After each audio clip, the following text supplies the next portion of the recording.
Tunnel boring machine ने जो काम किया है वो आप यहाँ पर देख सकते हैं। यह टनल बोरिंग मशीन ने बनाई है और यहाँ पर जगह जगह पर काम किया जा रहा है। जब एक टनल बन गई उसके बाद क्या ज़रूरत है इस तरीके के काम की, बहुत से लोग ये सोच रहे होंगे, लेकिन नहीं।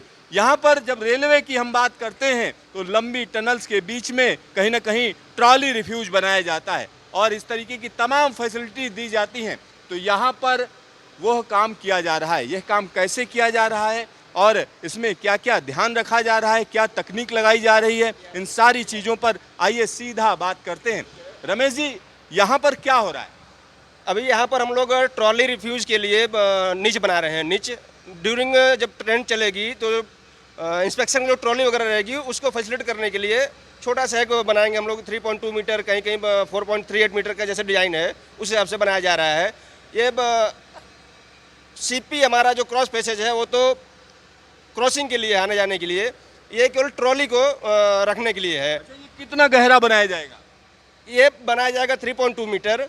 आगे में कुछ डिज़ाइन चेंज हुआ है क्योंकि आगे कहीं कहीं हमारा ईएनएम भी था, तो ईएनएम को कैंसिल करके टीआरएन में ही उसको इनबिल्ड कर दिया गया। तो आगे में CP5 के आगे से उसका लेंथ हो गया है 4.38।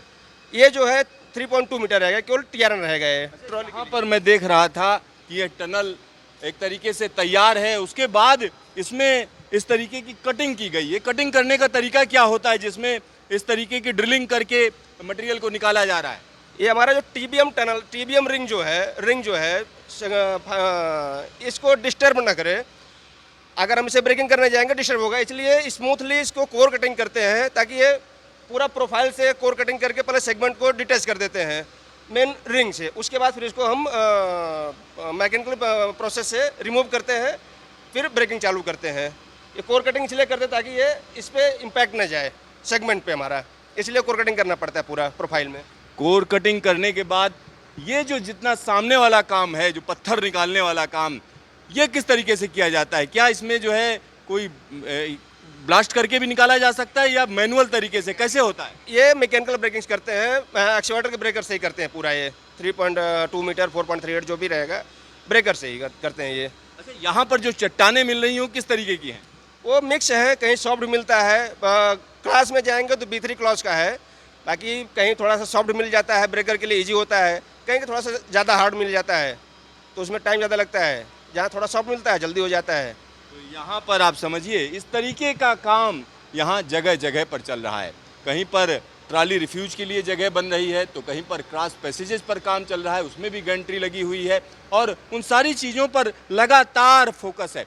एक चीज़ बताइए, यहाँ जिस जगह पर मैं खड़ा हूँ, अगर हम इसकी बात करें तो इसमें अभी क्या क्या काम बाकी है? अभी इसमें 35 CP है, 35 क्रॉस पैसेजेस है और 59 TRN और ENM बैलेंस है। उसमें से हमने 50-60% कंप्लीट कर दिया है, 40% बैलेंस रह गया है। अच्छा, जब ट्रेन की अगर हम बात करें तो ट्रेन किस लेवल पे चलेगी? अगर यहाँ साइड में हमको लगता है कि कुछ और भी चीज़ें बननी हैं।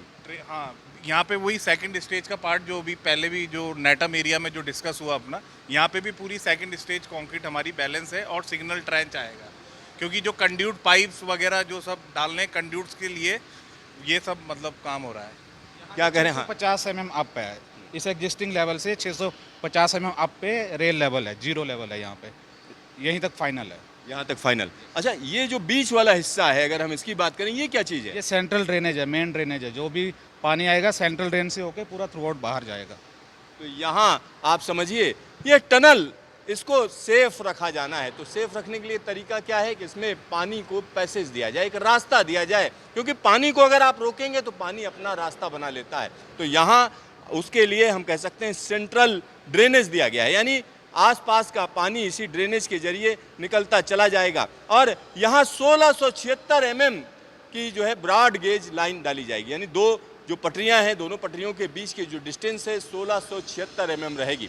एक रेलवे लाइन इस टनल से जाएगी, दूसरी रेलवे लाइन पास में ही जो दूसरी टनल है उससे जाएगी। जनासू और देवप्रयाग के बीच में डबल लाइन, यानी सिंगल लाइन पूरा का पूरा ट्रैक है, लेकिन उसमें से ये हिस्सा डबल लाइन का है, यानी कहीं ना कहीं एक लंबी सोच रखी गई है। और इसके पीछे जो वजह है, कई बार ऐसा होता है कि मान लिया लंबी कोई ट्रेन है, उसको पैसेज देना है या किसी ट्रेन को रोका जाना है तो उसके लिए इस टनल का इस्तेमाल किया जाएगा और एक पैसेज लगातार काम करता रहेगा। तो कहीं ना कहीं एक बड़ी प्लानिंग है। साथ ही साथ इस पूरे के पूरे ट्रैक की जब हम बात करते हैं तो 125 किलोमीटर से ज़्यादा लंबा यह रेलवे ट्रैक है और हिमालय के उन क्षेत्रों से होकर जाता है जहां हम कह सकते हैं कि भूकंप के लिहाज से काफ़ी संवेदनशील इलाके मौजूद हैं।